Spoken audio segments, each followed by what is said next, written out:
I respirationskæden føres elektroner fra molekylerne NADH og FADH2, der findes inde i matrix igennem de 4 første enzymer, der sidder i membranen. I forbindelse med transporten af elektronerne pumper enzymerne protoner på plusioner igennem den indre mitokondriemembran. Det vil altså sige, at der transporteres protoner fra indersiden til ydersiden af mitokondriemembranen. Det vil altså sige, at der er flere protoner på ydersiden af membranen end på indersiden af membranen.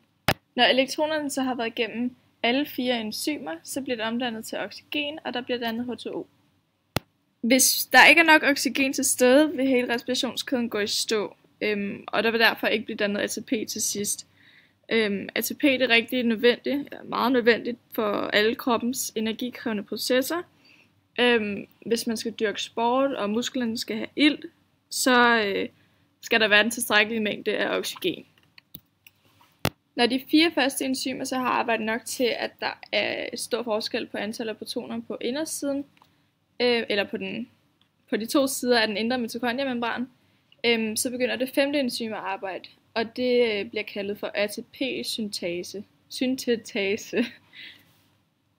ATP-syntase sidder i mitokondriernes indre membran, og ATP-syntesen det er det sidste led i at lade ADP op sammen med en fosfatgruppe til ATP.